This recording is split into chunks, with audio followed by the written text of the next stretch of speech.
Stand by to launch FanStream Sports. 3, 2, 1. Let's start. Hello, sports fans. Welcome to FanStream Sports. Nothing but pure sports. This is the JP Show. JP, it's so good to hear you back on the air. Stand by. Now, here's JP. All right, welcome into a Hump Day edition of the JP Peterson Show. Here we go. We got lots to get to today. Thank you so much for joining us here on our JP Peterson Show, your independent media voice here in the Tampa Bay area. Thanks so much for being a part of it. Welcome into all the Petermans. Please leave your comments in the comment section there. We will get to them momentarily. We are awaiting the appearance of one Dave Randorf, Lightning play-by-play man, who will join us here momentarily. Talk a little Lightning. Is big weekend coming up. We got 3 games in 4 days, so the Lightning return home, desperately in need of some points. So we'll hear from Dave Randorf in just a little bit. We'll talk some Buccaneers, obviously. This is a critical time for Tampa Bay as they go to New Orleans this weekend. So we'll get to all the machinations of injuries, possible trades. Max Crosby going to the Cowboys? No. Going to the Bucs? No. Maybe. Who knows? Lots of candidates, so we shall see. So we'll get to all that. Good morning to you, IndyCar Tim. How are you in our Dallas affiliate? Good morning, and when we do talk some Max Crosby to wherever or anywhere, I got a little bit of inside information, JP. Ooh, do you now? As I was down hanging around the Star last night, well, yesterday afternoon. Oh, drinking in the bars at the Star. It's where you get all your info. And maybe making my way through the so the the Cowboys have a public workout facility, that you can buy memberships to, like a gym, connected to their private workout facility.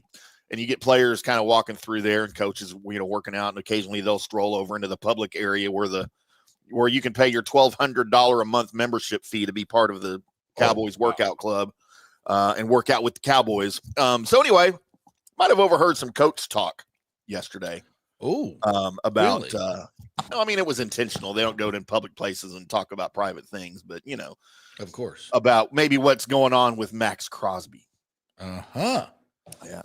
All right. While we await Mr. Randorf, we will dive into that a little bit. There's no question to me that if there is a deal to be done, at what position? There's 2 positions that the Bucs I think need to make a move, and that would be inside linebacker. Maybe try to find a veteran there. I was watching the All 22 last night, and Vasilevskiy Dennis has made a couple of plays, but boy, the plays that he has not made have really, really stood out.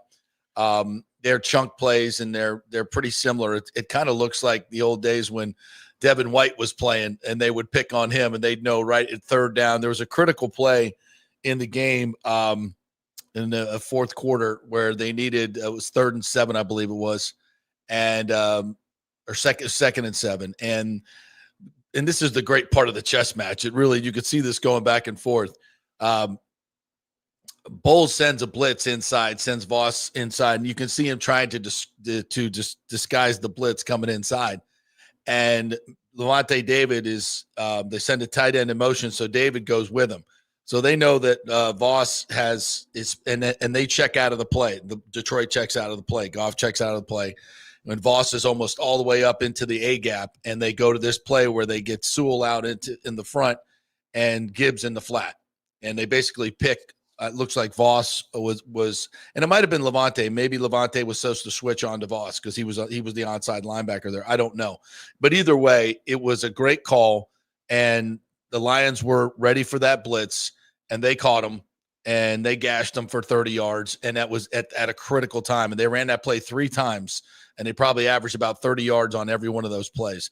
And when you talk about the chess match and listen, a couple of bowls, his blitz got home in key situations. So he won the chess match there. In that situation, they won it. And they got Gibbs out in open space, and Voss is trying to get out there to the flat. He's got no chance. So, and that's the way it goes. And that's football. And that's what wins and loses games in this league. That's why, calling plays defensively and offensively is so huge. Having your team prepared for those particular situations. Oh, he likes to run this particular blitz here. How do you take advantage of that? This is the play you use. We check to it. The Bucs have done a great job of that. Baker Mayfield does a fantastic job of getting into the right play. It is such a critical part of football, and that's why you can have different matchups, and you can look at storylines before the game, which we did, and And we said, whoa, look at all the injuries in their secondary. Okay, well, if you're the Lions, how are you going to cover that up? We have to come up with a ferocious pass rush and make Baker uncomfortable and make sure he doesn't have time to throw against our porous defense, which wasn't so porous, by the way. Those guys played their ass off. And I think there was also a measure of, listen, we're going to clutch and we're going to grab, but we'll take holding penalties and everything. We're just not going to get beat deep. We're not going to get beat. And they did a lot of that, and they got away with a lot of it, frankly. And that's great coaching. That's what you do. And if they're calling it seems like they're calling every illegal contact on the Buccaneers. The 2 illegal contact calls on Dean and Parrish were huge calls that kept drives alive, and they were bullshit calls, just absolute horseshit calls. But what are you going to do? It must be so frustrating for these players to work so hard every week and play exactly the way they're supposed to play. And it's completely arbitrary when the guys are going to throw the flags, because there's contact downfield on every play. If you're an offensive player, and there was one particular, I think it was the one on Dean, the offensive player is initiating the contact downfield. I mean, and if the ref looks up and sees, the defensive player is in contact further than you can throw a flag. And these receivers know this, and they run into them in order to create space going the other way. What's the defensive player supposed to do? Run away from him? If the offensive player is initiating the contact, it is not illegal contact. The defensive player has to be initiating the contact and keeping that player from getting to the spot he wants to get to. That's what the penalty is. It's just not contact down the field, because the offensive guys can initiate that all night, and they did, and they got 2 calls. And the only time I've really seen the last couple of years, JP, when they call OPI on a receiver or a tight end or whoever, is when they push off. Yeah. When you see a blatant push off, an extension of the arms is what they look for. Right. They will call offensive pass interference. But if it's just Jimmy jacking down the field and you're slapping each other on the wrist and trying to, half the time, if that's a penalty, it's on the defense, even though the offensive player is initiating the call, the contact. Right. I don't know what those calls are based on, because it's clear to me that the offense is initiating it. But I don't want to sit here and bitch all about officiating. No. We did a lot about that yesterday, but there was part of the game that's a chess match. And listen, when you look at inside linebacker, Voss he looks a little lost at this point, and they're taking advantage of him. There's no question about that. So do you go out and get a veteran who's been through the wars and knows all these? And I'm not saying everything that happens here is on Voss. It's not. A lot of guys were making mistakes and falling down. But these particular ones, the big plays, it was pretty clear this was a big part of their game plan. So inside linebacker and edge rusher, we'll talk a little bit more about that as we go through the show. But at this point, we got to welcome in the play-by-play voice of your Tampa Bay Lightning and the biggest Toronto Blue Jays fan you will find. There it is. I was hoping we'd see that hat. How about that? The great Dave Randorf. What's up, partner? How are you? I'm still riding a big high from the big victory the other night. It was let me just put my screen over here so I can see what I'm doing here.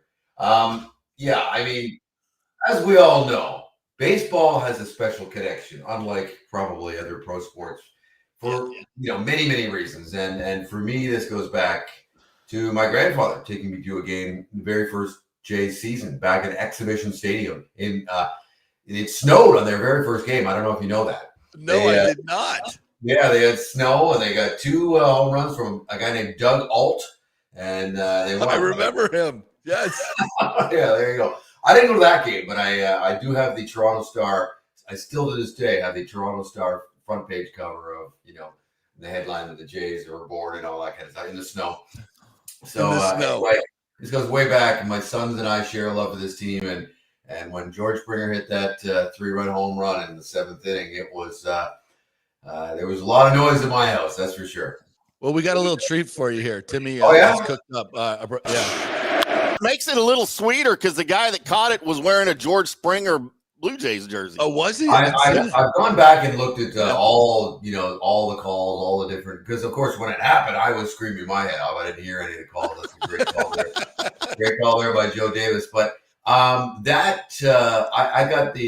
made a trip up to go watch Game 2 against the Yankees in the previous series, and one of my sons and I went to that game. We saw the Vladimir Guerrero grand slam, and that was loud, and the roof was open that day. It was a beautiful Sunday afternoon. And I said to everybody, I said, I can't imagine how much louder it would have been had the roof been closed. And two of my sons were at that game the other night, and they said, you wouldn't have believed it. It was, my God, such a roar. And those are moments that, listen, I know there's primarily Rays fans around here. We are in the division and all that kind of stuff, but I think they can even appreciate, what I'm feeling, what Jays fans are feeling today. Oh God, yes. It's you get it. So I'm looking forward to World Series. We'll see. Obviously, know what we're up against, but hey, it's been a great ride. It's been a very enjoyable season. This to your point, baseball has a special emotional attachment, especially you're talking about grandfather, fathers, sons across generations, and a moment like that, the Mariners are 8 outs away from their first ever World Series, so your heart kind of pulls for them a little bit, and then you see this home run in this situation, and I mean, there's very few that'll match that in franchise history, any franchise history. They are special, ultra special moments, and it's a mess. So across, and it doesn't matter who you root for. I mean, if you're a Rays fan, we can share in your joy. We've had moments like that, so it's cool, and we hopefully we will again. But and just reiterates that baseball is so special in that way, but so is hockey. And you've called those moments. You've called those moments. What's the difference between calling it, especially for a team that you work for, and winning a championship, and also, and I know that you weren't on the actual broadcast call, but you've obviously called some of these games for the Lightning. I mean, what is that like when you're in that moment and as a fan, as opposed to a broadcaster? Well, I think as a fan, you could certainly let yourself go a whole lot more. I would not scream and yell and jump around in the play-by-play booth like I did at the house. Why not? Michigan does. Why not? Yes, that's true. He does. And then he brings it right back down. So, but at the same time, it's slightly different, but it's interesting you bring that up. What's the difference between, say, being a quote-unquote national broadcaster, which is what I was prior to coming here to Tampa Bay. And while I had I'm not going to pretend I had no great affiliation for the Lightning. I certainly had respect and had paid attention and seen the Lightning over the years and that build towards the back-to-back cups. But, it's interesting how quickly, it starts to ingrain itself in you.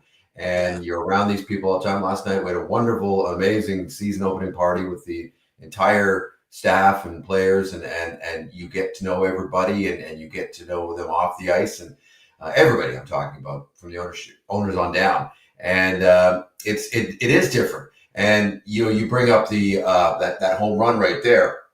I'm pretty sure a lot of your viewers and listeners will be familiar with the name Dan Shulman.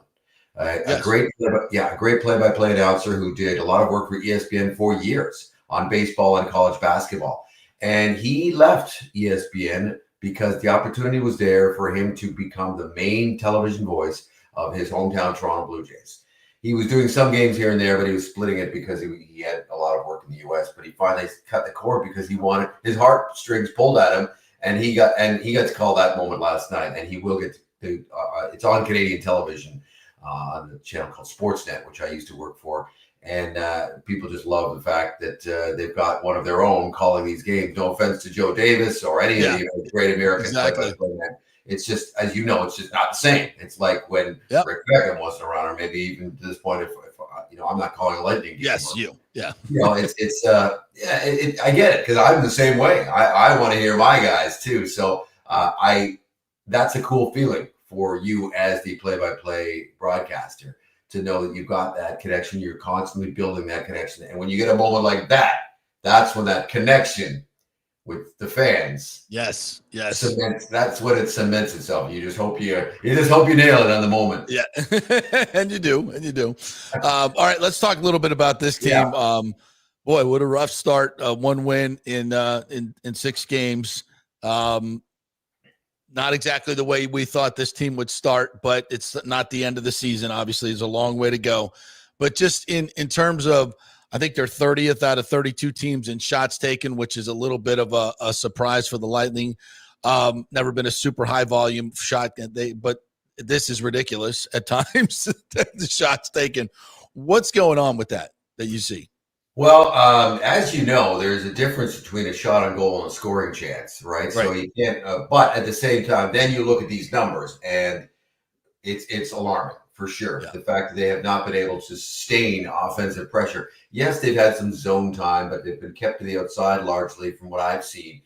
I just, it's funny, you were there, I'm sure. Well, you would have been there, of course, on opening night against the Ottawa Senators. Lightning jumped out to a 3-0 lead, and we all went, well, this is what it was supposed to look like. Every prediction you read had across the NHL had the Lightning being one of the elite teams, and you had an upstart division rival coming in, and they were going to, lay down the law right off the bat, and they did. And then the second period started. So they lost that game, and ever since then, JP, everything has been a struggle for this team. Even their lone win in Boston, that was a struggle. If you remember, what was it? Randorf will make a save at an empty net on Pastrnak to prevent them from tying it up. So, Pastrnak was the other way around. But bottom line is, it's been a struggle. So I don't really have a good explanation other than the fact that their efficiency and execution, in my mind, has been down. Their passes are missing. Their sustained pressure is not there. Ryan McDonough, I thought, put it well the other night when he said that, great. We made a great push in the third period in Detroit on Friday, and another big, strong stand in Columbus on Saturday night in the third period. We've got to start doing this for 60 minutes. Right. They've got to start getting back to the way they used to play for 60. The mantra amongst the ranks for years, certainly since I've been here, is trust the process. So I think that's what they have to do right now. Yesterday was a very high-tempo, fast-paced practice. It was also very physical. They did a lot of hard, small-spaced battle drills, which I think always jars the group back to attention, gets you back to basics, gets the compete level up, gets the blood flowing, and snaps everybody to attention that this isn't good enough. This is, you just said it. Every time I hear it, I kind of shake my head. 1 win in 6 games? If you look at the standings, it's a weird sight. They are dead last in the Eastern Conference and 31st in the NHL, and I know a couple teams have played a couple more games, but this is not the Lightning, and they've got so much more to give, and I've got no doubt in my mind they will get some traction. But the reality is, you can't ignore the fact that there's a hole now.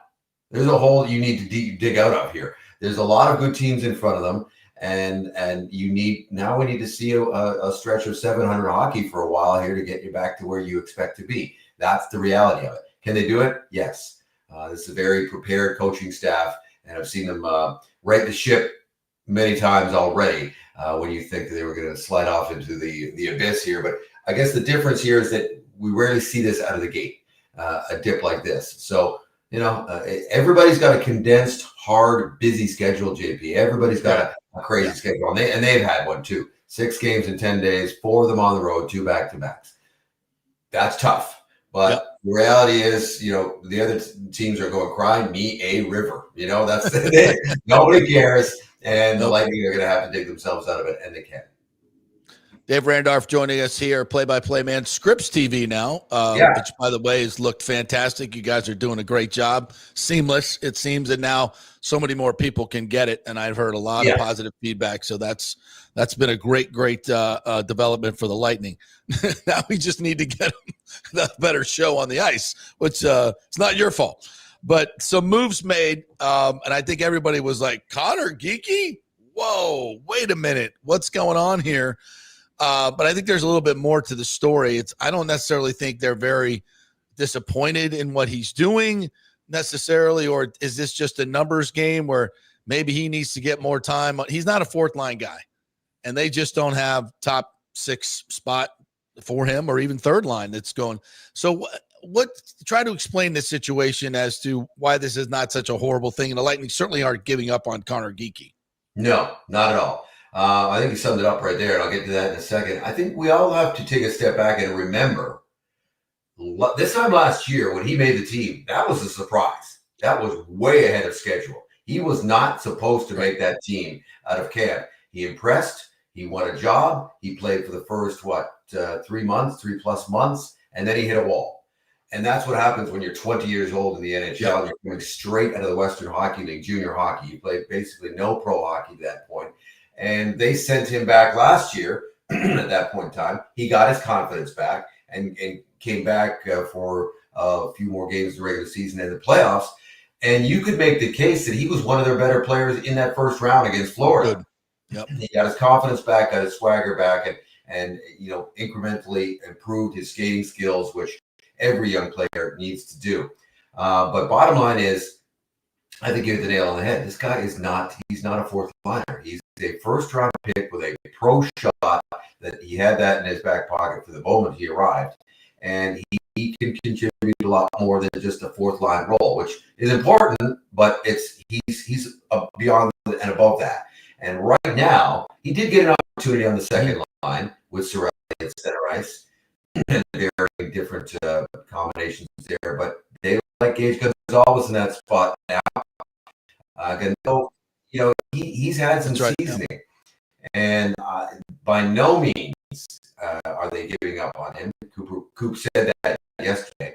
I firmly believe this guy is going to be an important player down the road. Very important player, 20 goal scorer all day. I see that from Connor Geekie. He's got the size that you cannot teach. He's a hockey player. He's getting stronger. He's growing more into that big, long, lanky body that he's got. And as game's getting stronger, he's going to play more minutes and more situations that he simply will not get here in the NHL. It's an age-old story in this league. You got to take a step back before you can take a step forward. And we need to remember that last year, that wasn't really in the plan. And so now things are kind of evening out to the way they were supposed to be in his development project. And I think he's got a great future. And I don't know where it all slots in. Injuries may have some may play into that as the season goes on, but there's a chance he could be back soon. So we'll see. But I thought obviously he's a huge part of it. Now they're also called up defenseman Charles-Edouard Destu, if I'm saying that correctly. Who's they got to look at, and he's 27 years old. This guy is no young prospect, but interesting. Tell me a little bit about him.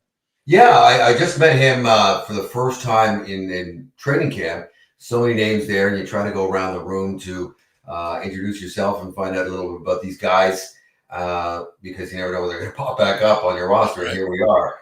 He's got 3 points in 4 games and an excellent start for the entire Syracuse Crunch team down there. What I saw immediately from the preseason was that he certainly has poise and presence with the puck as a defenseman, but he's bigger than I expected him to be. He's 6'1", maybe 6'2", but he's a thicker build.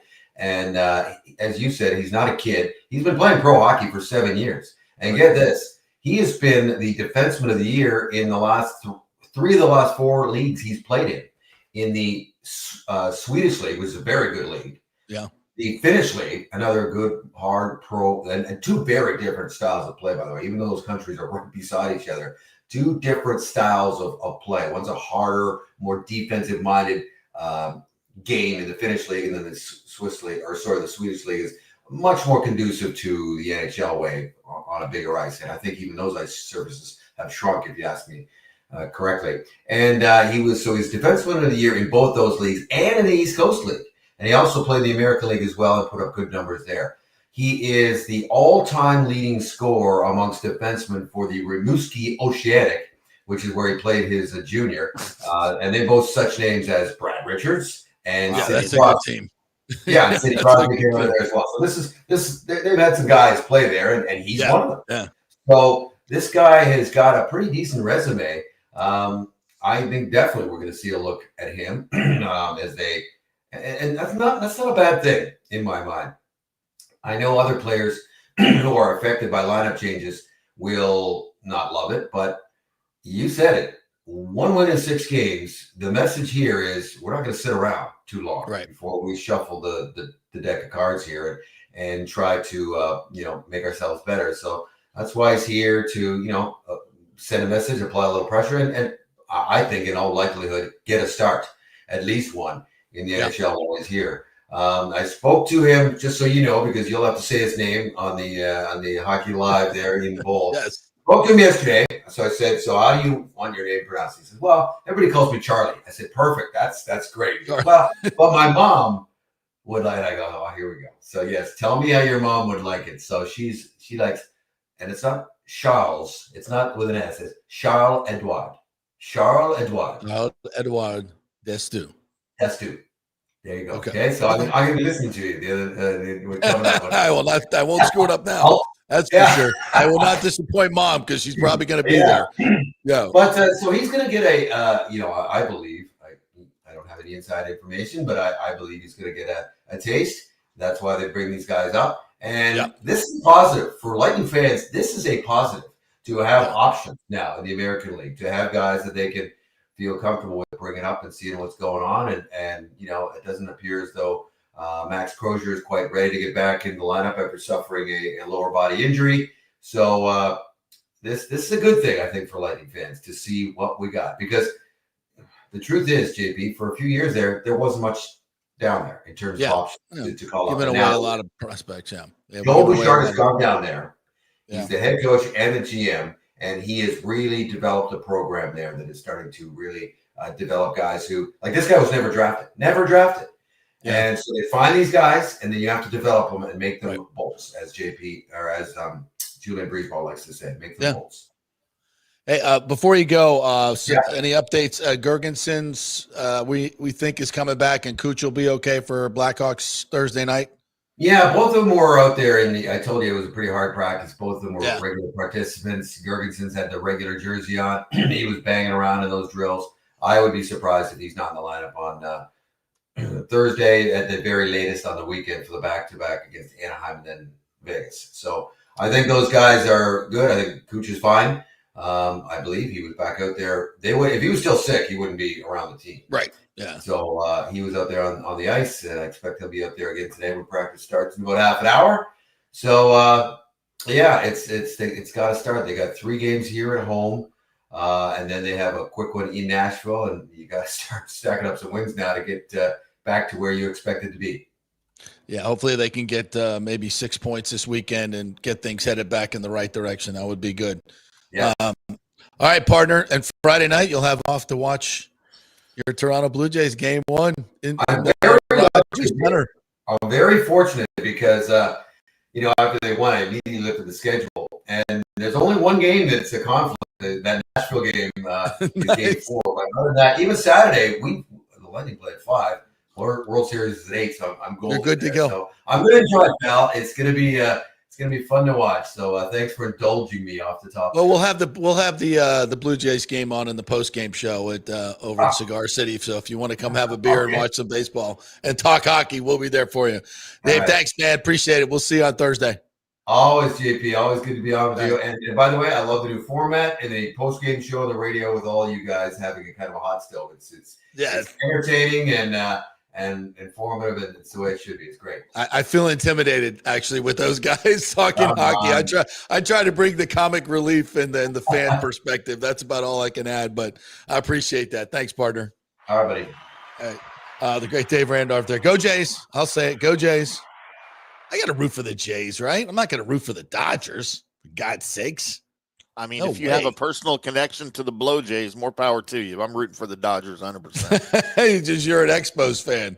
Yeah, it's still there, isn't it? A little bit. But I thought all of Canada was rooting for the Jays, but all you Expos fans, can't do it. There is no one in Quebec that has love for anything from Ontario. That's not. Is that true? Oh yes. Okay. Okay. The hatred between all of Canada. The hatred between Canadiens fans and Maple Leafs fans, obviously. Right. Okay, that goes to other sports. That's nationalistic. That is not just a hockey thing. That is nationalistic. Okay. The Argonauts and the Alouettes fans don't get along either. It's a thing. As it should be, right? It's Boston, like Boston and New York. Yeah. Yeah. Okay. Well, I was misinformed. Yeah. I thought all of Canada was backing the Blue Jays, but I guess that's not the case. That's like from Texas. I call BS on like Aggies fans who cheer for the Longhorns in bowl games or whatever because they're from Texas. Hey, they're a Texas team. We got to cheer for. No, you don't. They're the freaking Longhorns. Get over it. I'm not cheering for the. I don't know. Sometimes, like when the Gators are playing in basketball, I was rooting for them. Yeah, I mean, believe it or not, if you can do that. Now, if they were playing against FSU, I wouldn't be. But now, we can't even make the freaking tournament. There are probably levels of that, like depending on who their opponent is. Like if you have a hatred above and beyond for that opponent, like back when the Eagles and the Patriots played in the Super Bowl, it was a no-win situation for me. I hated the Patriots, and obviously everyone knows I hate the Eagles, but my hatred of the Eagles trumps my hatred of the Patriots, so I cheered for the Patriots. I even wore a Patriots hat, JP. I bought a Patriots Patriot hat to wear during the Super Bowl. Good Lord. Yeah. Hey, we got a super chat. Thank you very much to Jimmy J. Voyager. If you'd like to super chat us on YouTube, we'd love to take your money. Thank you for helping us with this independent media venture that we got going here. We really appreciate it. We survive because of you fans and our great sponsors, so we thank you for that. Jimmy J. Voyager said, do we think we hear any Rays updates following the World Series, or do we think there'll be some radio silent for a bit? My last communication with them was basically, hey, I'd asked them, there was some stuff out there. I wanted to see if they wanted to comment on it. And they're like, hey, we're not really going to get out there and comment on everything that comes across. We're just going to get to work. So appreciate the opportunity, but we're going to dig in right now and not do a whole lot of public stuff. So that's all I can tell you. I don't know if they have anything planned rather soon. I do think this process will be expedited. And I do think they're pretty far down the road on what they want to do. I how when you're scrolling, sometimes you come across some incredible pictures and AI stuff, and you just stops you dead. Well, there's this one I came across this morning. It was a skyscraper stadium, and I saw that with it at the top. Yes. Yeah, I saw that too. I was like, who needs 100 acres? Let's go. We're building skyscrapers like there's Starbucks here at Tampa Bay. So let's just put it on top of it. I'm like, holy crap. Could you imagine? Looking. Yeah. I mean, there's some engineering feats, and then there's some engineering feats. Imagine if it's a baseball, somebody hits it out of the park. Where's it going to land? 47th Street. Yeah. That's a missile. That could be a problem. It'll kill somebody. Oh my God! Can you imagine the views of that sitting in the stadium at 100 stories up? Oh my God! But what can't they? I will say this, and I see this stuff all the time when I'm scrolling. You see some of the things that they built in China, and in it's Asia. It's like the bridges, the airports. It's insane, and we can't build a freaking train track here. Can't build a bullet train to save our life, can we? Cannot. It's crazy. All right, let's take a quick break. When we come back, we'll get to all the comments. I want to get into my monologue pleading Jason Light to do something in a season that is on the precipice of going very wrong. We need a bold move. We are brought to you by the Jeeves Law Group, JEEVES, lawgroup.com. They are local, they are trusted, and they get great results. Do not go with a law firm that one of these big law firms out of town, don't know the local legal landscape. Not a big plus for you. The Jeeves Law Group will make you a priority, and they know the local legal landscape. JeevesLawGroup.com is the website. Just go there, get your free case evaluation. They'll set up a conference with one of their attorneys. JeevesLawGroup.com, not attorney spokesman, offices Tampa and St. Pete. And Genesis of Tampa, the Murphy Auto Group. Mike Murphy, one of your new investors in the Rays. Go buy a car from him because they have a great business over there. It's a great family business, by the way. And now until 2026, no payments if you buy a new vehicle at Genesis of Tampa. That's right. You can take that money you spend on your car payment and use that for Christmas presents. Many of you on yourselves. But whatever, you save the money. Genesis of Tampa, new car buy You get no payments until 2026. Tell them JP sent you. Back in 3. Experience the art of driving at Genesis of Tampa, where luxury meets innovation and every detail is crafted for you. From the bold G70 to the refined GV80, Genesis delivers power, elegance, and technology years ahead of its time. Book service online, and our Genesis Experience advisors will pick you up and drop off your vehicle. If available, you can enjoy a courtesy car while yours gets a complimentary interior vacuum plus a generous offer for your trade. Every new Genesis comes with the Miracle Advantage Plan, 10 years or 250,000 miles of powertrain warranty and 4 years of complimentary maintenance. Visit us at 801 East Bears Avenue or online at genesisoftampa.com. Genesis of Tampa, luxury redefined. Italiano Insurance would like to congratulate the Bucs on their 50th anniversary season. And you know what? We've been here for every season and then some, over 60 years in business. We've seen some smart coaches with great game plans, but if you don't have flood insurance or business insurance, that's a terrible game plan. That could ruin you financially. You don't want to take that L. So call 813-877-7799 and let their friendly agents quarterback your insurance and save you big money. Italiano also sponsors our FSU report every week, so go Noles.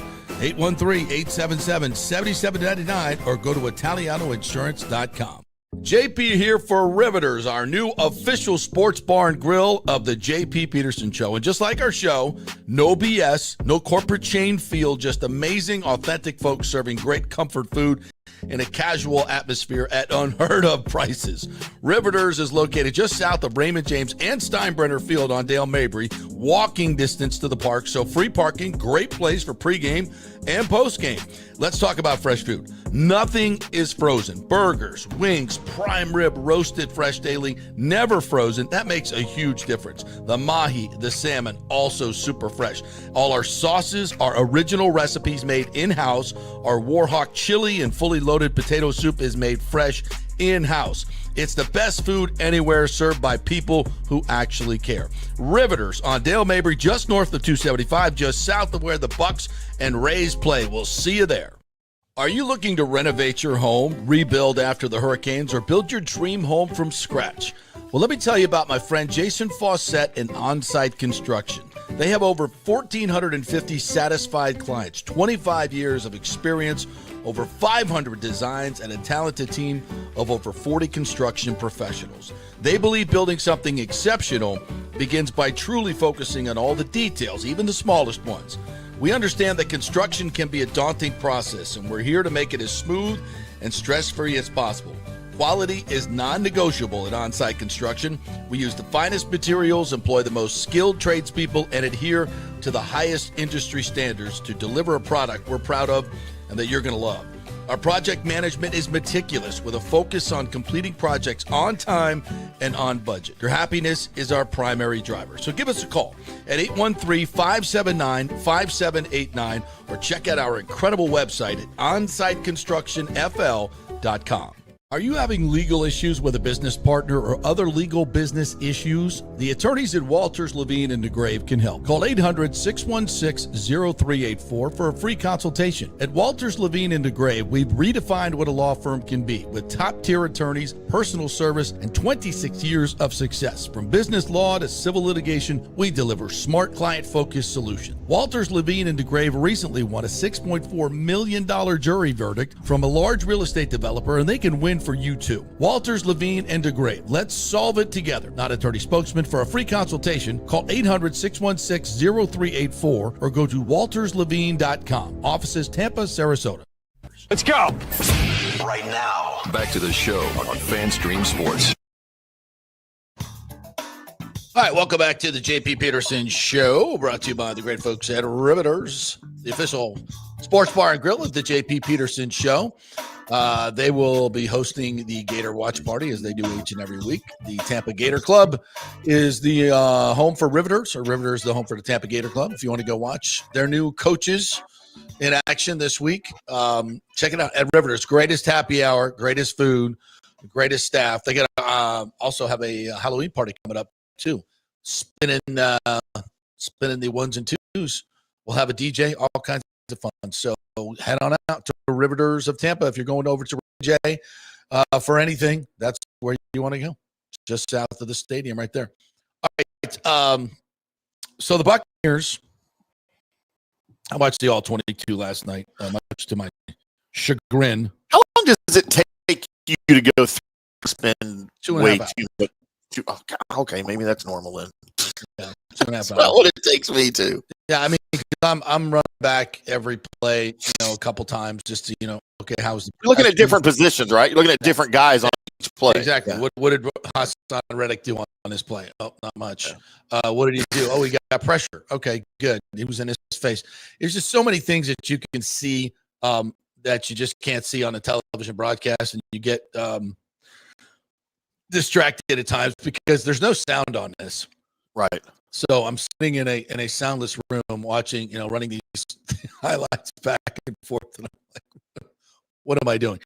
But actually, it does give you great insight into who's playing well and who's not, because if you go in there and kind of check that out for yourself, and I don't say that as a diss. That's just the way he handles his stuff, and it works really well for him from a loyalty standpoint. Players love him.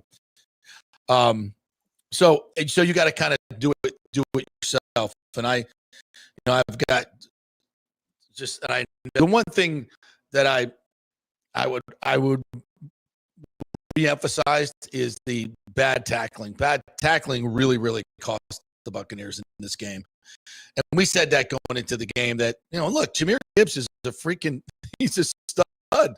He's one of the best players in the most explosive. Losing Ben Johnson sure looks like it hurt them, but not that much. Play calling, I think, I don't want to say it's overrated, but look, when you've got weapons like this, I can call plays. If I give Jahmyr Gibbs 20 touches, he's going to do okay.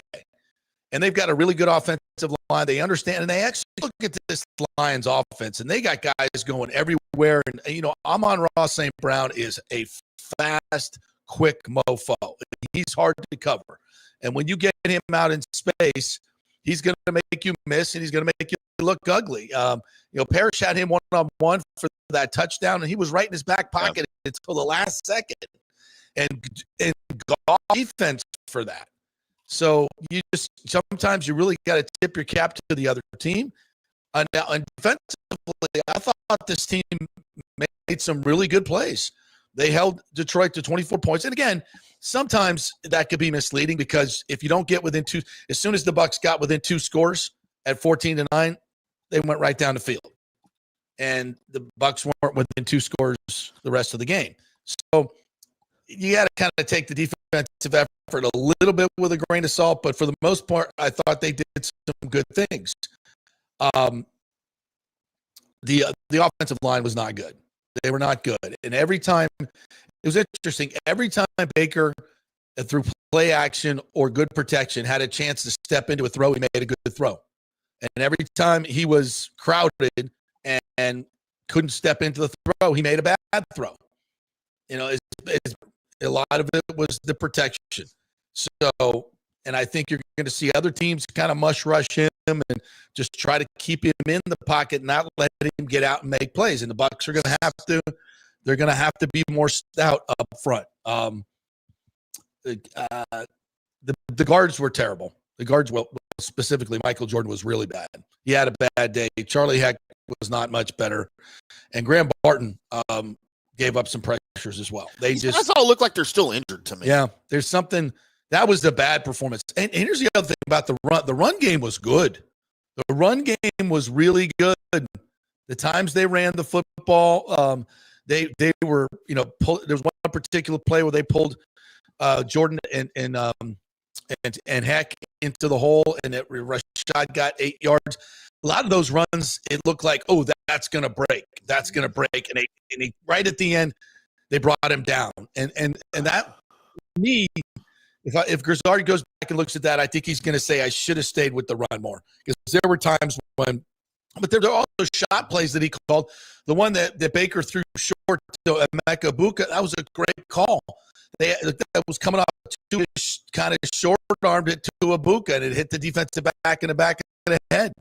So, I mean, it was just a tick off here and a tick off there, or this is a completely different game. I know you look at the game in its motion, you get caught up in the emotion of it, and you're like, wow, they got blown out. No, they didn't. They were a tick off on a. That's the NFL. You know, that's why you play the games. You still got to throw the football. You got to catch the football. You got to protect. You got to make the calls. I was talking a little bit about the chess match earlier in the game. Bulls got some, and the Lions got some, and they executed in those moments. So just two really, really good football teams going at it. I don't think it's time to panic, but there's, as I said yesterday at first blush watching the game, inside linebackers of, is this an opportunity for Jason Light? Yes. And you look at the fact that, first of all, the team is 5-2. You have a great opportunity to get to 6-2 at the bye. I mean, how often does that happen for the Buccaneers? How often do they have what, not just us, but many consider a Super Bowl roster, and you're 6-2? I mean, look, the Chiefs are 4-3. They have a Super Bowl roster, but they're 4-3. So it's a little bit different now. Are they going to make the playoffs? Yeah, I think they are. They look really good, but they can get to 6. So, and here's the other thing: you've drafted so well over the last 3 years. Normally, Light likes to hold on to those draft picks because the more shots you get, more opportunities you got to score points, right? So you need as many draft picks as you can. You never know when you're going to hit on the 5th, 6th, 7th rounder, even, right? Look at Tez Johnson. Look at Elijah Roberts is playing fantastic, by the way. Looking at him on the All-22, he's going to be a really, really good player. They got one there in the 5th round, a defensive line, which is rare to find one in the 5th round. So you've got some draft capital built up. Max Crosby, who I think would be a great fit at his age, the way he plays, his relentless motor, team guy. I mean, I think he would be seamless, an addition and a leader. He's JPP all over again. But Spytek is not going to trade him. He is. The word is that he doesn't want to leave, and the Raiders don't want to trade him. And it would be really expensive to do so, and they would have to take, I think, a $35 million cap hit. I don't think that's something that they're interested in doing. Even, and if they do, that means what? 2 1s? I don't mind giving up 1-1 at all, because the guy you're going to draft next year in the 1st round is going to be an edge rusher. It ain't going to be a wide receiver. It's going to be an edge rusher if the status quo stands. Who are you going to get at 25, 24, which is where the Bucs will be picking? Certainly not Max Crosby. Certainly. None of those guys are usually, those type of talents are not available. So I don't care about the pick. If I can get a proven pass rusher, but you're going to have to give up a 1 and maybe a 2 to get Max Crosby. And then, there's the money, $38 million a year. Now, you only have to pay that for 2.5 years. And you get him for, basically this 3rd season, which is huge, and it's somewhat of a discount because you only pay in half the season. But then the other thing, where's he going to go? Is he going to go to the Cowboys? Is he going to go to the Panthers? Is he going to go to the 49ers? These other NFC teams are also in desperate need of edge rushing. So it is a seller's market. How much do you want? And I don't think there will ever be a better opportunity for Jason Light to sell or to buy, in terms of not opportunity. I don't think there'll ever be more of an urgency. Right. Like, this is your moment. This is a special season. You've got a quarterback. You've got to get Gedeke back in a hurry and shore up that right guard spot.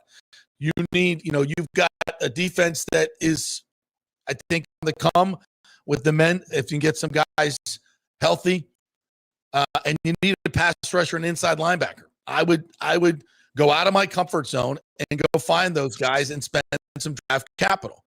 So again, who are the guys? Crosby. Do you have any insight into Crosby? So here's the deal with Crosby, and you touched on it a little bit. They don't want to get rid of him. He doesn't want to leave. But as you know, in the world of football and the business of football, that don't mean a hill of beans, because business is business. And if they get the right offer, they will let him go. I'm also hearing they want 2 number ones, which I don't know that. And what they're doing is, look, if you got something you need to sell, price it. So I think that's kind of where they're at. Yeah. If I'm the Cowboys, and of course we talked about it on our show from a Cowboy standpoint, man, I would give up a 1 and a 4 or lower for him. I'm not giving up 2 1s. I'm not giving up a 1 and a 2 or a 1 and a 3. But I would give up a 1. You got him, and I think it's a team-friendly contract. I really do, compared to what you have these days. Now, in 2.5 years, are you going to re-sign him? Well, that's up to you. If you've won your Super Bowl in that time frame, you know, maybe you don't need to re-sign him. Which I think the Bucs are closer than the Cowboys, obviously. But he's also Mark Davis's favorite player. You have that. There's some personal relationship there. And that's going to be. But you know what? Micah Parsons was Jerry Joe. It's business, man. Hey, we have, I guess my audio is breaking up here. Yeah, it's weird, guys. It's, you know, on StreamYard, everything always sounds good to us, but I don't. Sometimes it reaches you guys. I think it's my mic. Let me remove me, and I'll come back in. If it sounds good on our end, then it's not an issue on our side. It's an issue with YouTube, probably, because there was a YouTube outage last week or earlier this week, and that might be what's happening again, because it happened Friday or whatever it was last week. Yeah, Monday too. Yeah. So I probably is not on our end. Let's just you keep going, and I'll look at some stuff and listen for some stuff. But it's probably nothing we can do. All right. Well, we'll have to. Let us guys know. Let us know where you're listening. If you can't hear it, if it's so. Anyway, we'll have to continue as it is. So So Crosby, I don't know if he's in play. Kayvon Thibodeau is kind of like third pass rusher in the Giants. He's on his 5th-year option. You know, he was a top 6 pick. He's got the body, the pedigree, everything. It's just the Giants are really, really deep. What's it going to take to get him? If he's in play, I go for it. This is a seller's market, so I think the price is going to be high. Now you got to decide whether you're going to. Now he's a guy at 6 years of age. You would, definitely look to re-sign to an extension. So it wouldn't necessarily be just a rental of a player. He'd be available, but he's going to be a free agent. So you have to. And listen, if you're the Buccaneers, you feel really good about bringing a guy in here, and if he produces, he'll feel the culture and want to stay. He'll want to play. The Dolphins have a couple of guys that Jalen Phillips and Bradley Chubb. Chubb has had a lot of injury history, Achilles. I think he has had 3 ACLs. I think it's 3 ACLs. Jalen Phillips had Achilles. So both of these guys are a little damaged goods. The Dolphins are probably going to be in full sale mode. So there might be an opportunity to get one of those guys at a lesser price.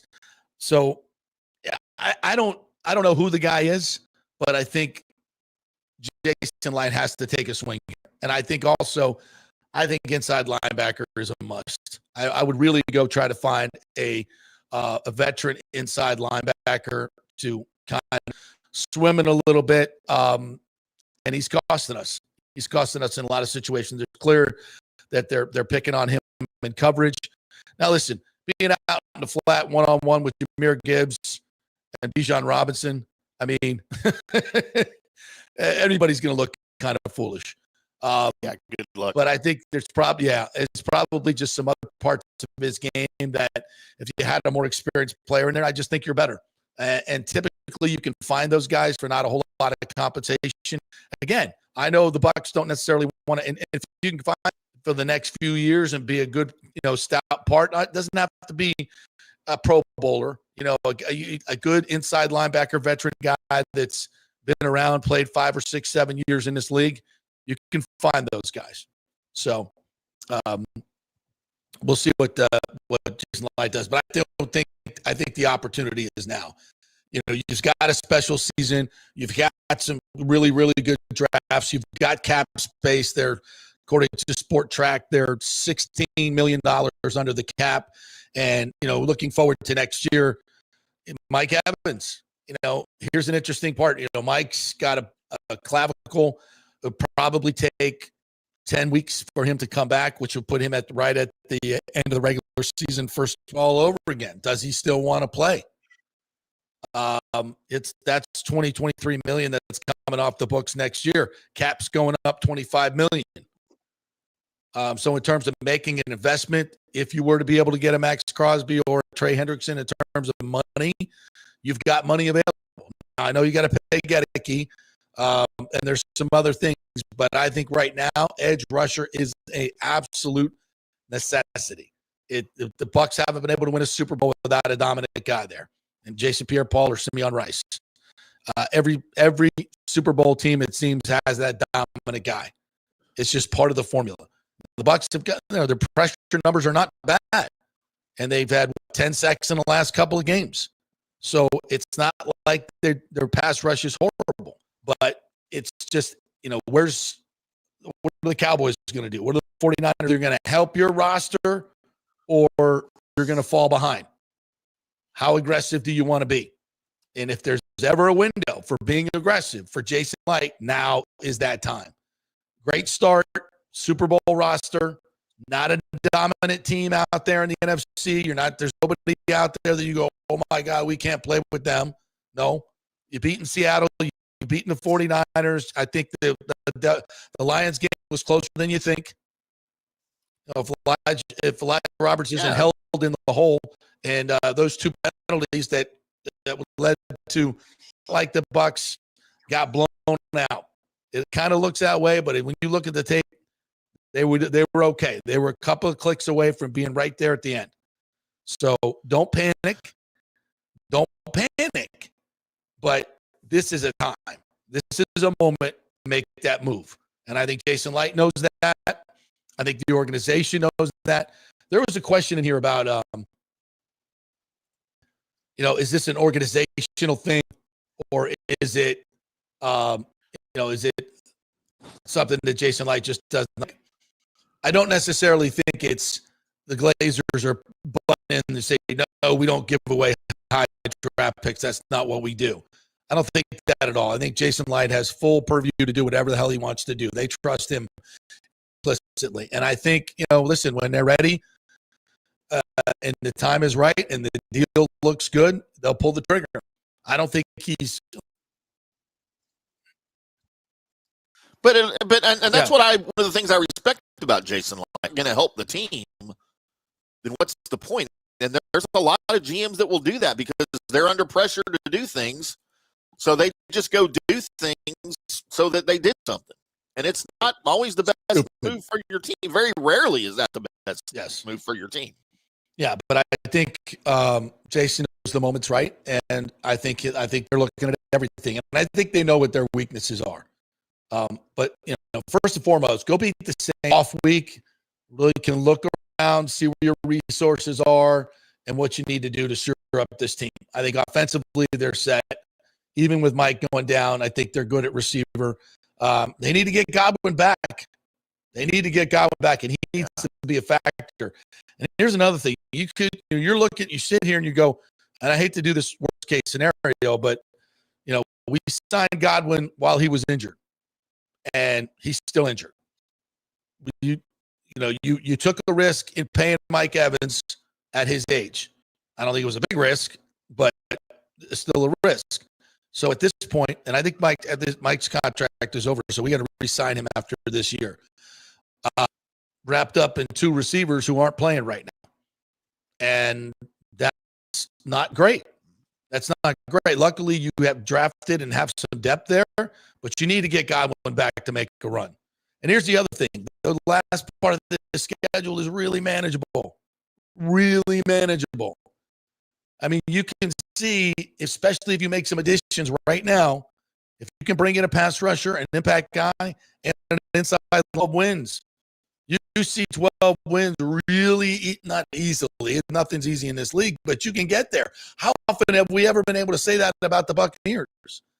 And if you can get to 12 wins or 13 wins, and I know it doesn't look likely now to the Lions. The Lions are going to lose some games, okay? 49ers are going to lose some games. The Packers are going to lose some games. 12, 13 wins will get you the number 1 seed, I think. So there's a lot at stake. And it's if you got cap room, you've got some draft capital that you think you can play with, and I think they do, given their drafts in the last. I think you'll regret not doing things that maybe you would not have done in the past. And look, don't. There's a lot of people I've seen on social media and even here on the show. No names will be mentioned. Bucs basement. Gloom and doom because of the loss to the Lions. I picked the wins and lost. This was a loss for me. Like they were supposed to lose this game. Yes, it's still disappointing, but they're 5-2, and they're still the best, maybe tied with the Lions team in the NFC. Still, I believe that. The Eagles are falling. They're free falling. The 49ers are banged up. They're not very good. They've got wins, but they're not very good. The Cowboys are not very good on defense. Joel Forsland says it's hilarious that anyone thinks we could trade for Ed. If you trade for Max Crosby, he's not going to be able to get to the passer because he's wearing a Bucs uniform. Yeah, I don't understand that statement. I don't get that. Why are we discussing trading for old defensive ends? Because they're the better ones and they might be available. Established and available. Yeah. That's what you need. He also says we've drafted and signed a lot of defensive ends, outside linebackers in this defensive scheme. At what point do you question the development and not just the players? How many times does Reddick drop that? And they were playing him as like a third inside linebacker. He was lined up behind the defensive tackles in the middle a couple of times. Hassan Reddick. So this is part of the Bulls, deal, and I get that, and that's a valid criticism. If you're dropping into coverage 20% opportunities, you have the rest of the passer, and also it's a quick strike league now.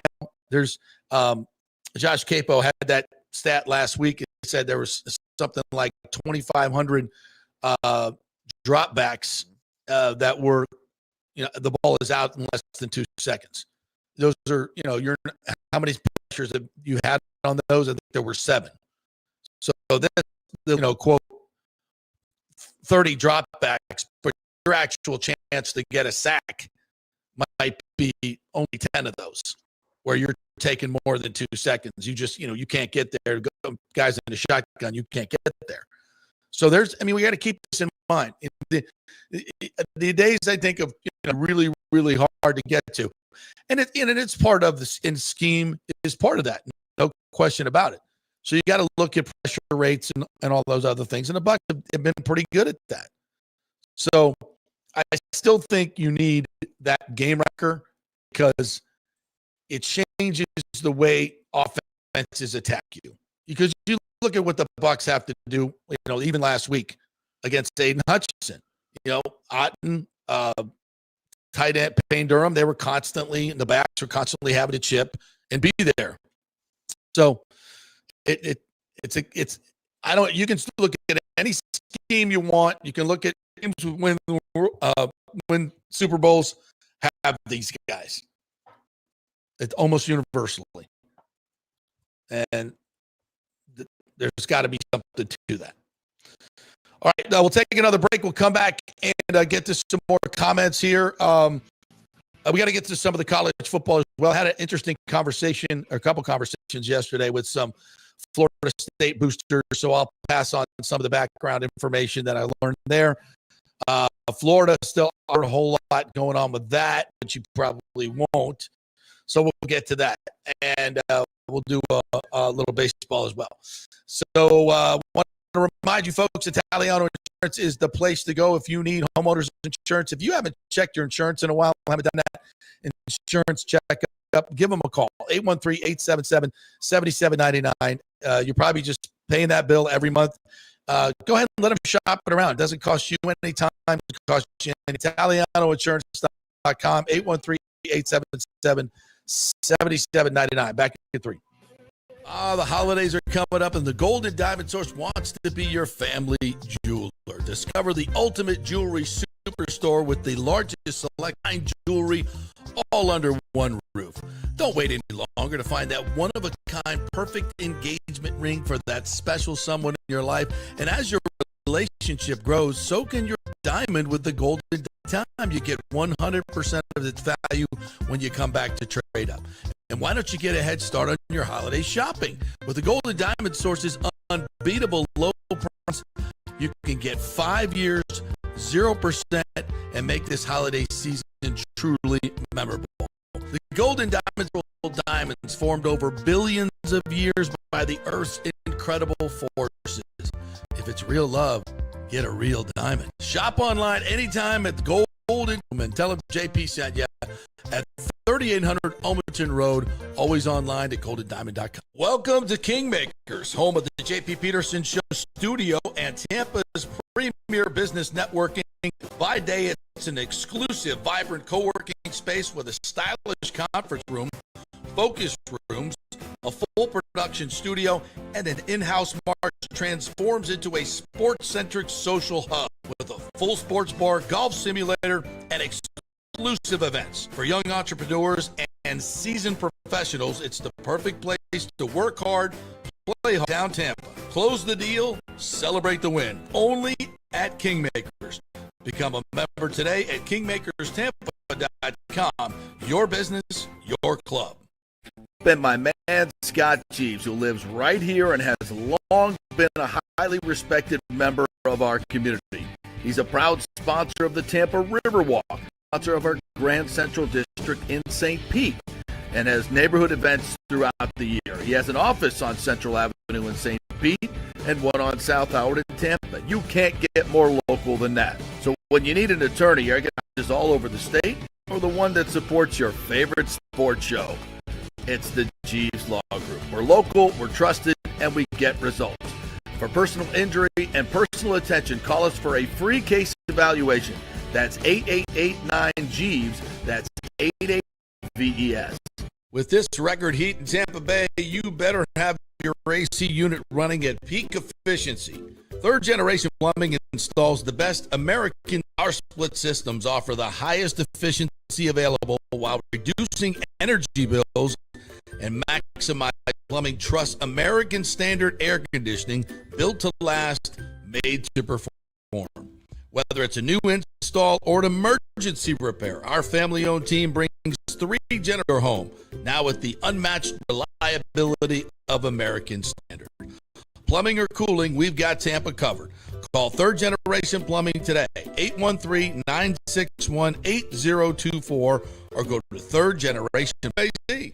Ciao, Paolo Tini here, owner of Caffè Paradiso, voted number 3 People's Choice Award on Open Table. I want to thank all our enjoying our great traditional Italian dishes we make from scratch every day. It's a great family story we're proud of. Our family moved from Rimini, Italy in 19 started Donatello, and that's where I got the start in the restaurant business.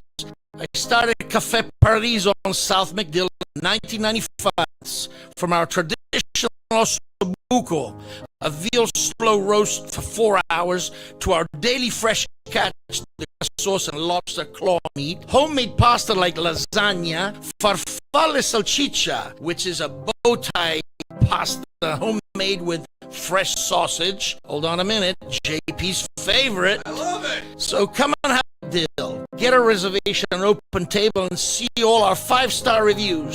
Ciao, see you soon at Paradiso. Let's go. Extreme Sports. All right, welcome back to the JP Peterson Show. Hopefully my audio is better. I did what I only know how to do, and that's It's not us. It's the StreamYard issue, JP. It's not us. No. Those bastards. Yeah, I'm watching the stream and here. It's choppy on Facebook.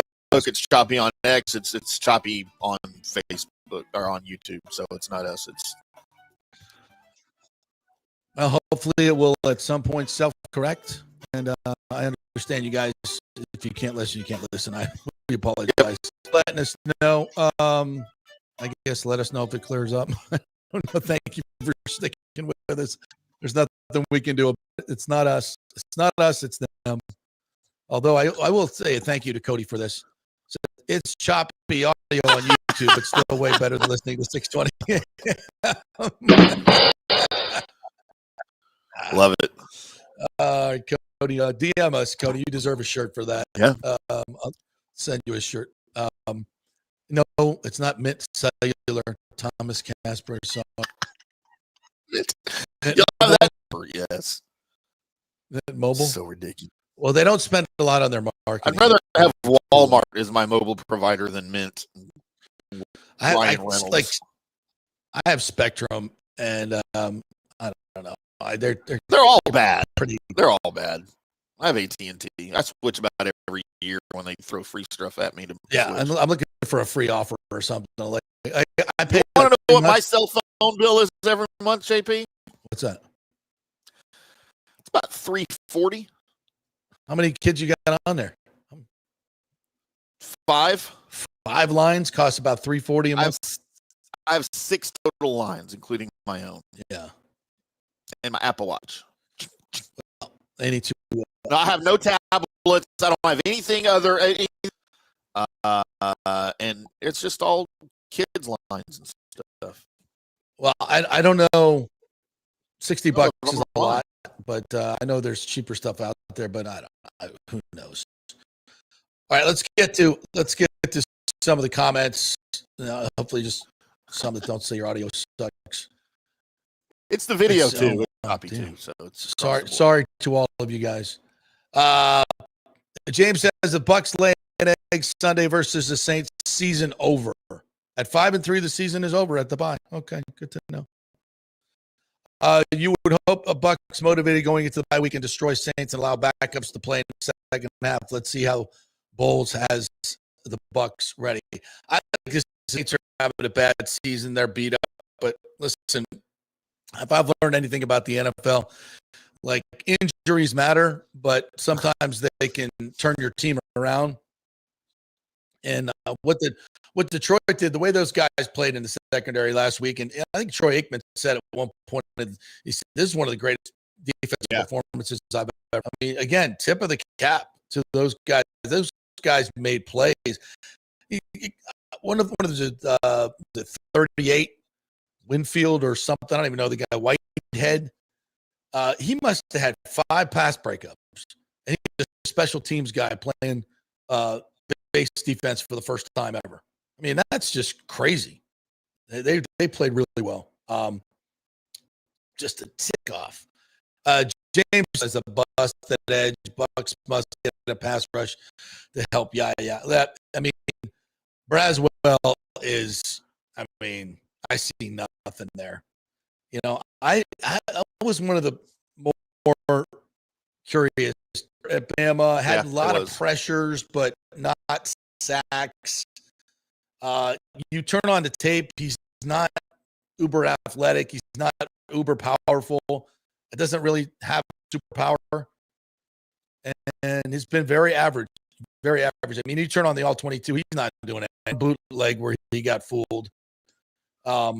It's just giving you nothing. Absolutely nothing. Bucs trade deadline needs edge rusher, inside linebacker, and wide receiver, says Michael LaRue, especially if Godwin's injury is more serious than the team is letting on. Rentals make more sense than taking on big contracts. I don't know. I think that's the thing. I think you can make when you have cap space, and this is the thing about, Mike Evans is a real key in this, and you have to and I don't don't think Mike knows whether he wants to come back. I don't think he does. He said this. We'll see. I think he was up in the air the last time. Yeah, he said we'll see. And I think that meant if the season goes well and I don't get injured and I get my 1,000 yards, and then I'll probably still want to play. It does, but also, I got news for you. Fortunately, most players do. Like players rarely get to choose how they go out. It sucks. See Derek Brooks. See John Lynch. It sucks, but maybe he wants to come. The thing about Mike is I said this. I've never seen him better. He's never been faster, run better routes, better connection with Baker. I mean, they were just so in sync. So in sync. Again, I think there's just a lot up in the air about that. So now would I go out and get it like a number one guy and with a big contract? No. As a wide receiver, no. Edge rusher, maybe. And even if it's a second contract and it's a little rich, I'd look at that because I don't think Servazi is the future. I don't want to, I think he's probably a good number 3, number 4, but I don't think he's a 1 or 2. And you got to replace Levante. So yeah, that would be, if there's somebody out there, a big name inside linebacker that makes a lot of money that's available, I'd pull the trigger on that because that could change your defense dramatically everywhere. He's in the middle. He's close to the ball. Probably a really smart dude. Double-digit tackles. Yeah. All right, we got most of the comments here are just yelling us. That's what happens. Nathan Elliott says, I can't say the guards and Barton look bad or off without acknowledging the Lions' defensive tackle dominated. Yeah, true. I mean, they're not, so let's not beat them up too, but they, bottom line is they got beat. They got beat and significantly for a lot of the game. So, Rick says start fleecing the 1-win teams. Bradley Chip, Brian Burns, who I think is leading the league in sacks. But I'm up for it. I'm up for it. Rick says, of course, it sounds great on your end. It sucks on our end. Typical day. Sorry. It's going to suck, right? Yeah. Okay. What else we got here? Joel says, I love Crosby. He just won't be the same player like Crosby, though. Do you, if you're Bowles, do you adjust your defense? I think you would. If you have a dominant guy like a Max Crosby, I think you adjust scheme and don't have him drop as much. I could be wrong. John Hill says Nathan Elliott concur with defensive tackles taking up O linemen. So how are the Bucs doing with developing Desmond Watson? Fresh D lineman goes a long way. I don't think he's going to play. I really don't. He's still too big. He doesn't move very well at all. But he's getting better. He's definitely getting better. A considerable amount of weight. I don't know what the number is, but it looks like considerable amount. More right rudder says Hassan Reddick Shoyanka. That's not a compliment, Mr. Hassan. HRS instead of JTF. Yeah, I was wrong about Hassan Reddick. I thought he would be a big time. I did too, man. I called double digits. Yep. Joel Forsland says Rattler hasn't thrown for more than 233 yards in a game this season. Over under, he gets more than that on Sunday. Ooh. I'm going to say under. I think the Bucs come out with a spirit response. Although more right rudder says he's going over 233. Okay. I mean, what? I'm trying to think of the Saints receiver Olave. Is Olave playing? Yeah. I mean, I don't know. I like our defensive backs. I really do. I think there was a couple of curious reps from Jamel Dean in that game too that I needed some explanation on, but yeah. I think Chris Olave has been our outlier here of successful Ohio State wide receivers to enter the league. And I don't know that it's his fault. I think it's because of where he plays. Conversation of, man, all these great Ohio State wide receivers that come out, and how great they are. We don't really mention Olave's name. Although we're probably not going to mention Marvin Harrison Jr.'s name much either, because he's kind of stuck out in Arizona. Yeah. Not having a great year. Yeah. Although I think he's been a bit of an enigma himself at times in Arizona. It's a little bizarre. Yeah, listen, I think this is an opportunity for the Bucs defense to have one of their better games, and they need to step up.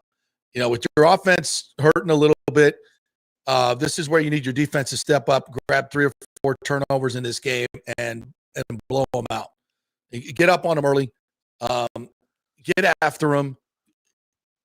Put some pressure on Rattler and see what happens. I think that's where you need to win this game. Defensively, they got to step up. Got to tackle better, number one. All right, wanted to get a little bit into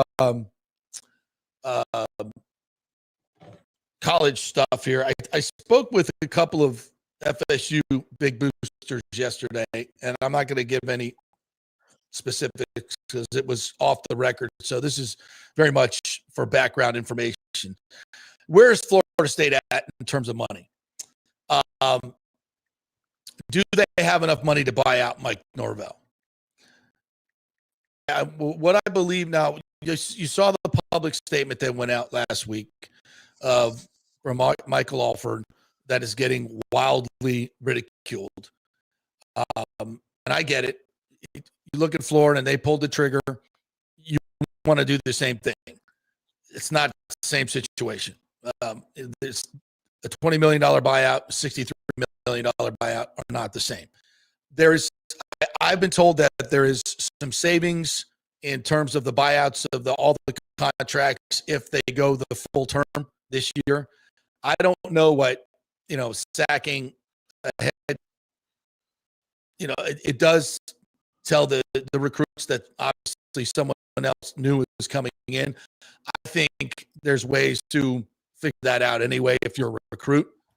And I definitely think Michael Alford is looking to find out who the next guy is and what that's going to take and looking at all his options. I don't think this is in any part of, let's see if we can get our ducks in a row. What's this going to look like? A couple of things I found out is right now, the university is covering a lot of for the next couple of years. And then it's going to kind of go to the Seminole boosters that they've got to make up this shortfall of about $30 million a year right now, which the university, I think, is putting into the athletic program. And when the new kind of deal kicks in with the ACC and then possibly a new conference, Big Ten or SEC, that could make up the difference of that shortfall. But they've got to find out a way on these new facilities they have. They don't pay that in a chunk. They pay that as they finance it over many years. As the new revenue comes in, they pay it off. So, they're not so flush with cash that they can have a couple of boosters just write checks. That said, I think there's revenue generating opportunities that are still waiting to be realized. There could be a name coming up. So there's more money coming on the table, and I think Alford is trying to figure out, what those numbers are going to be, how it fits in, and how you pay off Norvell. Now you don't have to write a check for I think it's $58 million after the season. You don't have to write a check for that. That is a monthly expense that you pay off through the end of his contract, and it's a big monthly expense. How there's offset language in the contract for Mike, so whatever job he takes will be off wherever he goes. And if they hire a James Franklin, that also works in your favor. So there's a lot of, I see there's, Jimbo, I think, is being paid by Texas A&M for another 3 years. And there is not offset language in that contract, according to what I read. Yeah. So Jimbo could come here and, basically work for free. And that would fit in, I think, the business model of what FSU, even though I want no part of Jimbo Fisher or Vel, it's a better opportunity. It's a better option at this point. So I think FSU doesn't have every option available to them. I do not think this is we'll go get James Franklin or we'll go get this guy. And I don't think that's option is as clear right now. But I do think as the months go on, it becomes more clear. So I think for Michael Alford, what they did was a stopgap thing. Everybody's talking about it. Here's our response. We're going to start looking for our new coach now. I don't think there's a world where Mike Norvell is the coach next year. I do not think that's possible. So I think this statement is what many of these statements are. It's a public statement of we're looking for our new guy. But right now he's the guy and we're just going to continue. Now I know this is going to lead to a lot of awkward moments as he comes out of the tunnel and is announced as the head coach. They just opened the new football facility yesterday, and the picture's amazing. And there's obviously a lot of comments from the fans like, "You guys don't deserve this. You don't get the move." It would be great. If I were Norvell, I'd say, "You guys don't step foot in here until you win an ACC game." That might be motivation for them to actually get off their ass and do something. There are rumblings within the program that the players, that Mike has lost the locker room in a sense that there were reports of guys mocking him after the loss to Stanford. Ouch. I don't know how true that is, but there have been multiple reports about that. I got further confirmation of that yesterday from Chad's lost the team, quite frankly. I do.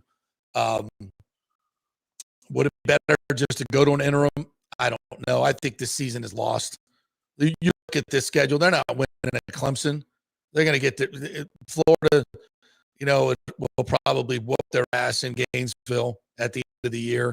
These players aren't. If you can't stand up and beat Stanford, you think you're going on the road to Clemson? You think you're going to win at NC State on a Friday night?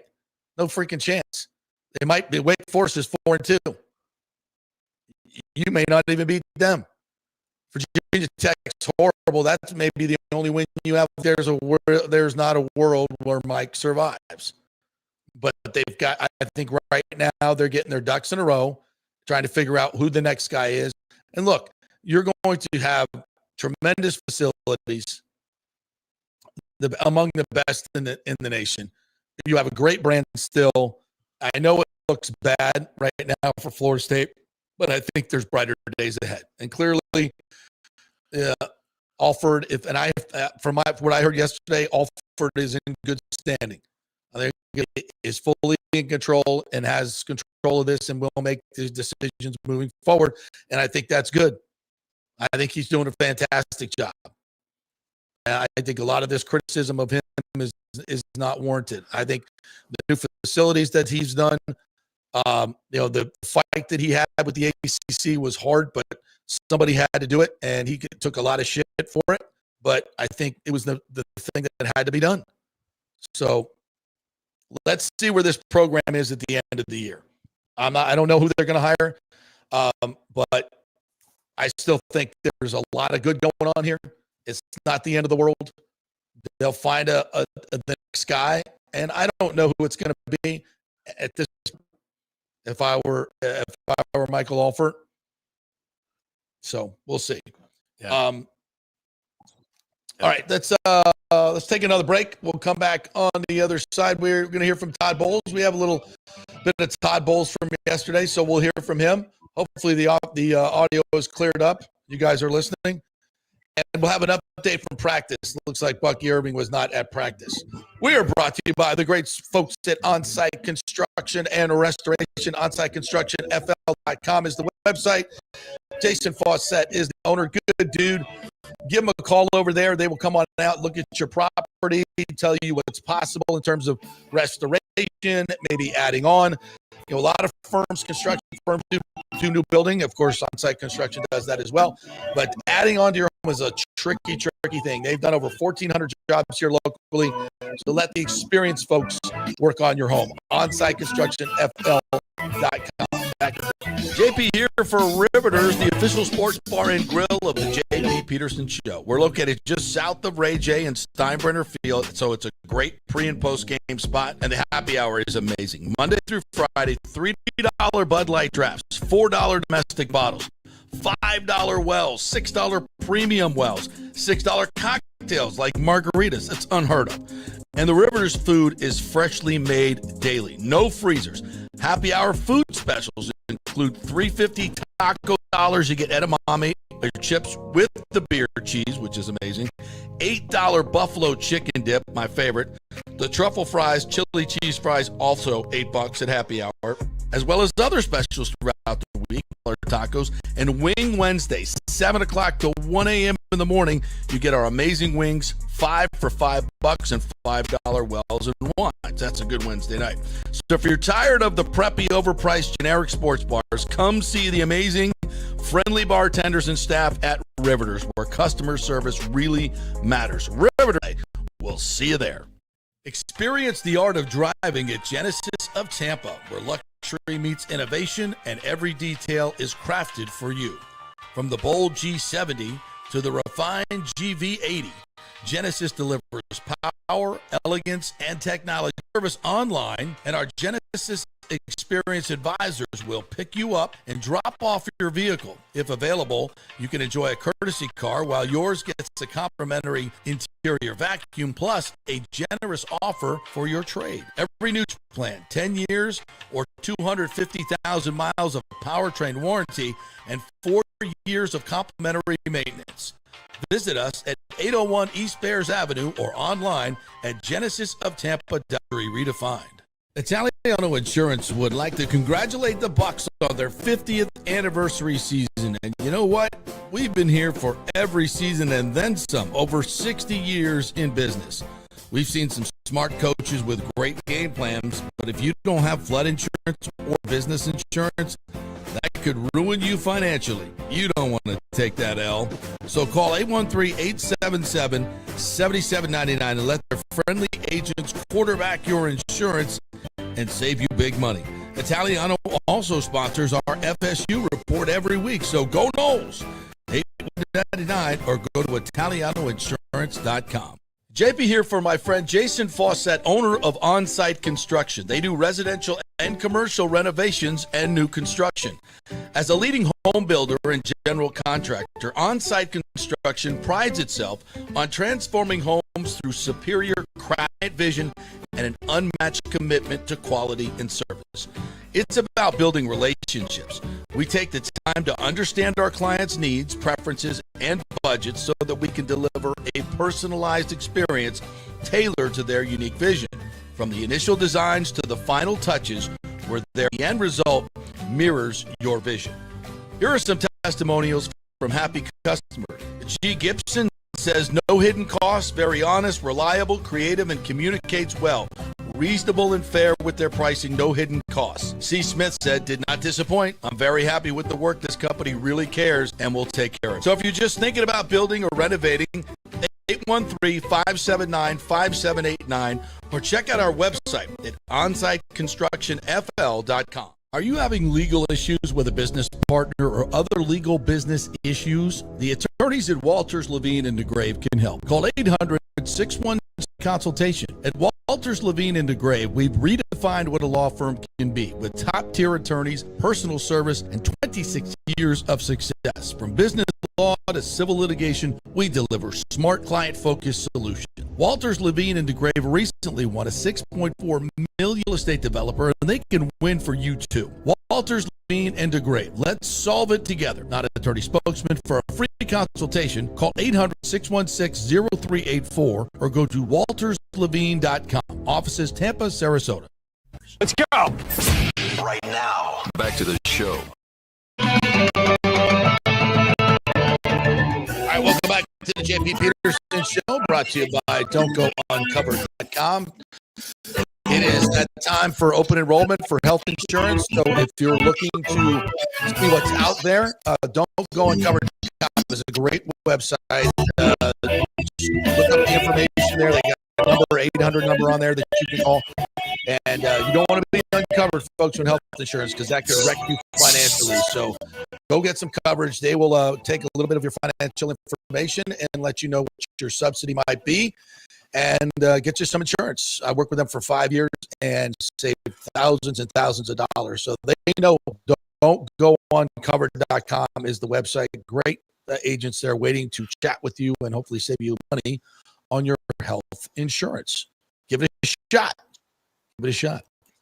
Here's an interesting little tidbit from our good friend Nathan Elliott.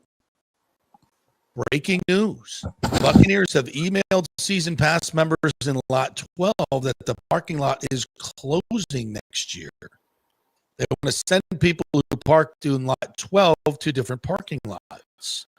So I just looked at a map of the Ray J parking areas. That looks to be a really, really tiny parking lot down by kind of the airport area down there. That is the maybe campus. Oh, is it? Because it's across the street from according to the map I looked at, it's across. Right. Yeah, it's across Del Mabry, but that's on the HCC site. So if this had to do with maybe a potential refurbishing of the area, so lot 13 is across the street over there on the site of the college. And then there's another one too. So wouldn't they have lumped all of those in together saying we need to relocate these parking areas? Well, or would they just go one at a time? Well, he's just in lot 12. Why would I'm not sure that he would be told that 13 is also. So this was specifically sent to people with passes to park. Oh, okay. I thought maybe it was just a general bullet. Well, I would, since he's in lot 12. So then the other people who are in lot, but if you're in lot 13 or others and you're getting the same notice, please let us know. Please let us know. But no, this is a significant development. So that's not going to be available for parking. So what's going to be going on the HCC campus next year that they can't use it for parking? Maybe a race stadium. Here, listen, I thought show you what I was looking at here. Okay. So I thought for a while, we've told you when they had the press conference last week or 2 weeks ago that we thought it was going to be HCC. This is just further confirmation that that's what we're looking at. Yeah. So you see where the stadium there's lot 12 over to, as you're looking at it, to the stadium's left, lower left. See there where the airport is there, where the little airplane thing is. So that's the entire HCC campus is right. 11, 12, 13. So lot 11, HCC, HCC, IP. All those are all that. All right. Not going to be available. So that means something else is going there. There you go. There you go. Yeah. Maybe a Starbucks. Nathan Elliott says lot 12 land is owned by Tampa International and south of HCC. I've sent an email to my rep to get more details. Please investigative report back to us, Nathan. Yeah. So that's that airport spot will also be probably part of the development of the 100 acres. So interesting. Well, breaking news. Thank you there, Nathan Elliott. We appreciate that. Thomas says lot 12 was right on the auxiliary runway, formerly U.S. Air, the old airport that was there. So there you go. And they said the HCC campus, there was additional. Hagen told us that the HCC is part of that. It's the main plot, but there's other parts that are owned by the airport, state, and I guess that's state land, with all available to be developed in whatever way they want to do that. So Nathan says the parking lot map you're showing makes lot 12 look smaller than it is. Your parking lot in your rearview mirrors. A lot of the lot was covered by trees, and that's all, and that has all been cleared. Yeah, making way for development. It appears to me. So interesting to note. either a Starbucks or a stadium. Yeah. Lonnie Wilkins says, I'm assuming no Rays news right now is good news. Means folks are hard at work. Yes, I said that earlier, Lonnie. My last communication with the ownership group was I was asking them about some things that had popped up and, what their thoughts were. And they're like, we really don't want to comment on anything right now. We just want to get to work. So I think they're very, this is just my opinion. I think we know they've had conversations with HCC. Obviously, they've had plenty of conversations now with the TSA, all that. And I think, again, if you're looking at 2029, you need 100 acres. That is the most shovel-ready way to go. The EBOR is going to take a lot of, you got to acquire the land. Preparing the land might be a little bit more deep. Certainly, EBOR Harbor would take a lot longer. So and it's not big enough. So to me, all signs point towards HCC. And to arrest this point, when Dex Imaging was going to buy this thing many moons ago, this fight has been considered for quite some time. And I think it's real interesting how it's all going to work with the Buccaneers and what they're planning to do as well. And I think there's got to be some symmetry there. I don't think these two groups would be working against each other. Although, I have heard that for obvious reasons, the Bucs wouldn't be thrilled to have competition right next door. But, it could be something that augments what you're doing. And it could be some shared expenses. Could be a lot of different things going on. I think the number one thing is that is a proven location in terms of egress, and it's a proven location in terms of middle of the market. So I think there's a lot of good stuff about it. I don't think it's iconic in any way. Yeah. Obviously, but because it's more of an industrial area. It's not on, it's not a downtown. It's not certainly not on the water, but I think it has a lot of other positives that would work. And it's easier and you can get it done. And I think there's a lot of advantages politically to the site, of what you can build and how you can build. So I think that's a little tidbit that points us even more so towards HCC. All right. Are we still struggling? StreamYard? I think we should just. And what I'm going to do, JP, we'll let everybody know. I'm going to repost as a video, not live video, the uninhibited video stream that I will pull out of my computer. That way we'll have because I don't want to pull down the live because we'll lose all the numbers and comments and all of that. So what I'll do is I'll just repost as a standard video of the entirety of the show that is not choppy and breaking up and unable to be watched. So that way, if you guys want to go back and rewatch it, or if you want, you can listen to the podcast that I'll have up here probably by 1 p.m. All right, there we go. Anything else we want to get out there? I don't think so. Go Bucs. All right. I do want to do one more thing. You will be pleased with this. Timmy, you know what it is. Delete Me makes it easy, quick, and safe to remove your personal data online at a time when surveillance and data breaches are common enough to make everyone vulnerable. Data brokers will get your name, contact info, social security number, home address, even information about your family members, and sell them to other folks online. That's not cool. The New York Times Wirecutter has named Delete Me their top pick for data removal services. So what do you got to do? Take control of your data and keep your private life private by signing up for Delete Me now at a special discount for our listeners. Get 20% off Delete Me as HIT and use the promo code HIT. The website is joindeleteme.com/hit. That's the only way to get the 20% off. Enter the code HIT at checkout. That's joindeleteme.com/hit, code HIT. All right. That'll do it for us here. Sorry about the audio, video, all that. It's always my fault. It's Tim's fault. Yep. We're heading out to Buccaneer Place to chat with Todd Bowles and Baker Mayfield, see how he's doing. So catch up on our social media. We'll have the latest on that for you there. And we will see you hopefully tomorrow. Yep.